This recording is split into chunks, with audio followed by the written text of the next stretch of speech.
Bismillahirrahmanirrahim. Assalamualaikum warahmatullahi wabarakatuh. Salam sejahtera untuk kita semua. Puji syukur atas nikmat yang Tuhan limpahkan sehingga saya dapat mempresentasikan hasil dari makalah yang saya buat dalam keadaan sehat walafiat. Perkenalkan, nama saya Kanin Titi Sulandari, jurusan Teknik Informatika Universitas Semarang. Saya akan mempresentasikan makalah mengenai sumber hukum Islam atau ijtihad. Latar belakang dari makalah tersebut berisi tentang pengertian ijtihad, yaitu memiliki arti mengerahkan segala kemampuan yang ada pada diri dalam menanggung beban. Menurut bahasa, ijtihad dapat diartikan dengan bersungguh-sungguh dalam mencurahkan semua isi pikiran. Sedangkan untuk pengertian ijtihad dilihat dari istilah adalah mencurahkan semua tenaga serta pikiran dan bersungguh-sungguh dalam menetapkan suatu hukum. Maka dari itu, tidak disebut ijtihad jika tidak adanya unsur kesulitan pada suatu pekerjaan. Secara terminologis, berijtihad merupakan mencurahkan semua kemampuan dalam mencari syariat dengan menggunakan metode tertentu.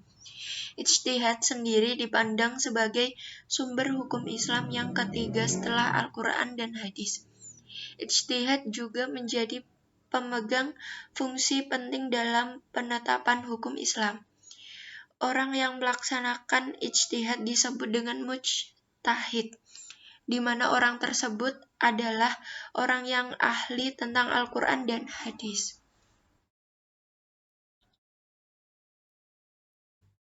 Baik, kita masuk ke kajian teori. Pada kajian teori ini, pertama saya akan menjelaskan pengertian ijtihad terlebih dahulu.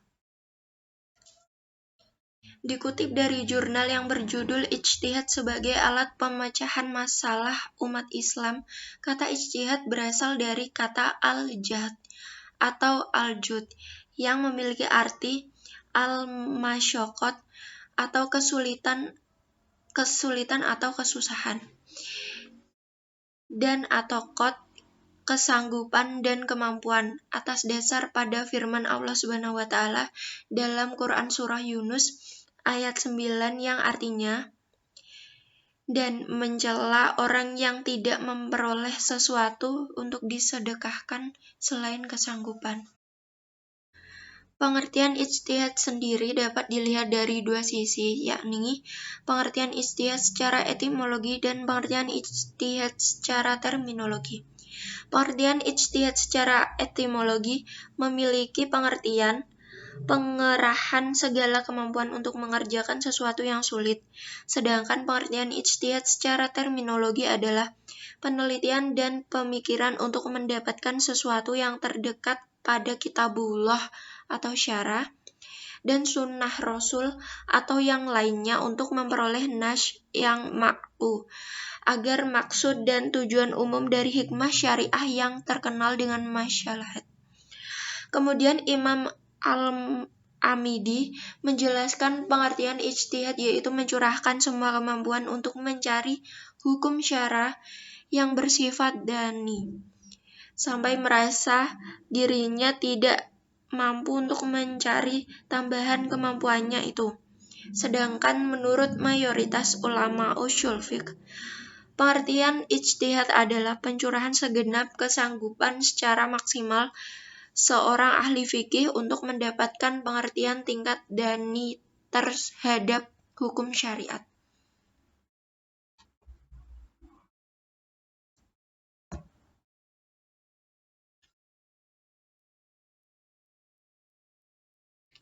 Tujuan ijtihad. Ijtihad di era modern merupakan kebutuhan untuk menjawab permasalahan yang terus bermunculan yang hukumnya tidak terurai jelas dalam sumber hukum utama, Al-Quran dan hadis. Meski kebutuhan ijtihad tidak bisa dilakukan semua orang, hanya ulama yang memenuhi syarat yang bisa melakukan ijtihad. Ketatnya syarat berijtihad sampai memunculkan kesan yakni pintu ijtihad telah tertutup. Padahal, sejak masa sahabat Nabi Muhammad hingga saat ini, fenomena ijtihad masih cukup dinamis. Orang yang bersungguh-sungguh melakukan ijtihad disebut dengan mujtahid. Namun, tingkatan mujtahid pun beragam tergantung kemampuan dalam menggali hukum dari sumber utamanya. Dalam ijtihad, dikenal ijtihad saintifik adalah sebagai sumber hukum yang bersifat mutlak dan otoritatif. Sedangkan hasil ijtihad saintifik tergolong dalam hukum fiqh yang bersifat relatif liberal, terbuka untuk diuji dan dikaji ulang, serta terbuka untuk dikritik.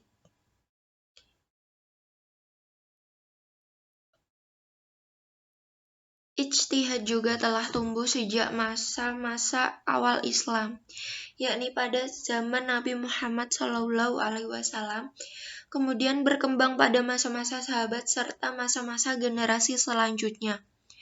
Bahkan justru dengan adanya ijtihad, ajaran-ajaran Islam dapat senantiasa sesuai dengan dinamika perkembangan zaman. Disinilah letak relevansinya ungkapan bahwa syarat Islam itu selalu salihun likulli zaman walikuli makan, atau cocok untuk setiap zaman dan tempat. Hukum ijtihad. Hukum melakukan ijtihad dalam jurnal berjudul Ijtihad, Teori dan Penerapannya oleh Ahmad Badi, yakni fardu ain untuk melakukan ijtihad untuk kasus dirinya sendiri dan ia harus mengamalkan hasil ijtihadnya sendiri.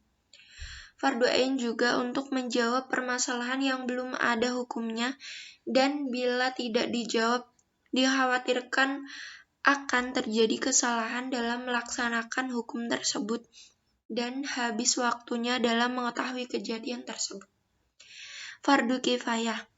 Jika permasalahan yang diajukan kepadanya tidak dikhawatirkan akan habis waktunya, atau ada lagi mujtahid yang lain yang telah memenuhi syarat, dihukumi sunnah. Jika berijtihad terhadap permasalahan yang baru, baik ditanya ataupun tidak, hukumnya haram terhadap ijtihad yang telah ditetapkan secara qat'i karena bertentangan dengan syara'.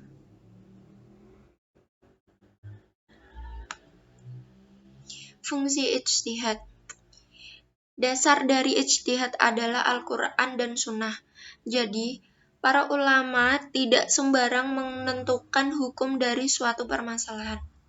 Allah Subhanahu wa Ta'ala berfirman dalam ayatnya yang artinya, "Sesungguhnya kami telah menurunkan kitab kepadamu dengan membawa kebenaran, supaya kamu mengadili antara manusia dengan apa yang telah Allah wahyukan kepadamu dan janganlah kamu menjadi penantang orang yang tidak bersalah karena membela orang-orang yang berkhianat."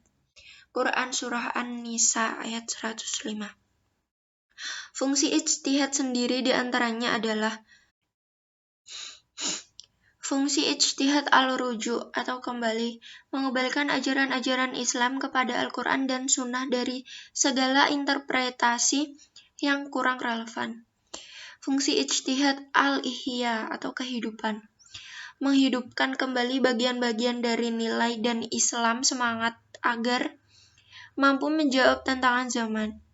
Fungsi ijtihad al-innabah atau pembenahan, memenuhi ajaran-ajaran Islam yang telah diijtihadi oleh ulama terdahulu dan dimungkinkan adanya kesalahan menurut konteks zaman dan kondisi yang dihadapi.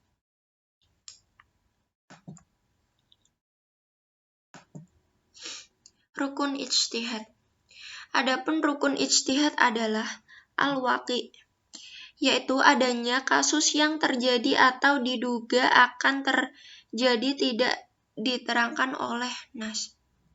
Mujtahid, ialah orang yang melakukan ijtihad dan mempunyai kemampuan untuk berijtihad dengan cara-cara tertentu.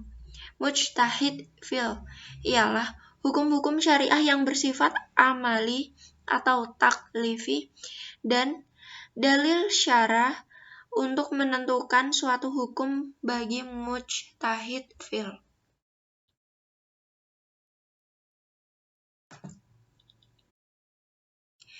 Syarat mujtahid adalah orang yang mampu melakukan ijtihad melalui cara istinbat atau mengeluarkan hukum dari sumber hukum syariat dan tatbik atau penerapan hukum. Terdapat banyak perbedaan dalam menentukan syarat-syarat mujtahid. Adapun syarat-syarat yang telah disepakati adalah mengetahui Al-Quran. Al-Quran adalah sumber hukum Islam primer sebagai fondasi dasar hukum Islam. Oleh karena itu, seorang mujtahid harus mengetahui Al-Quran secara mendalam, mengetahui asbab al-nuzul, mengetahui sebab turunnya ayat termasuk dalam salah satu syarat mengetahui Al-Quran secara komprehensif. Bukan hanya pada tataran teks tetapi juga akan mengetahui secara sosial psikologis. Mengetahui nasikh dan mansukh. Hal ini bertujuan untuk menghindari agar jangan sampai berdalih menguatkan suatu hukum dengan ayat yang sebenarnya telah dinasihkan dan tidak bisa dipergunakan untuk dalil. Mengetahui as-sunnah. Yang dimaksudkan as-sunnah adalah ucapan, perbuatan atau ketentuan yang diriwayatkan dari Nabi Muhammad SAW. Mengetahui ilmu diroyah hadis. Seorang mujtahid harus mengetahui pokok-pokok hadis dan ilmunya.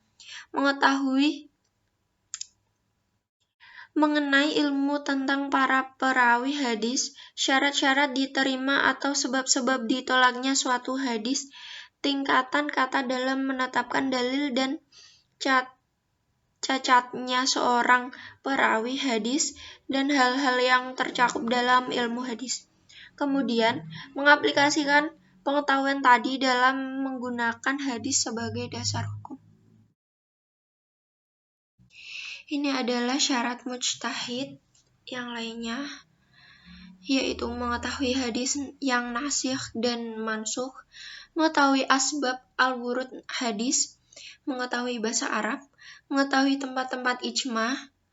Bagi seorang mujtahid harus mengetahui hukum-hukum yang telah disepakati oleh para ulama sehingga tidak terjerumus dalam memberikan fatwa yang bertentangan dengan hasil ijma. Mengetahui usul fiqh, mengetahui maksud dan tujuan syariah, mengenal manusia dan kehidupan sekitarnya, dan bersifat adil dan takwa.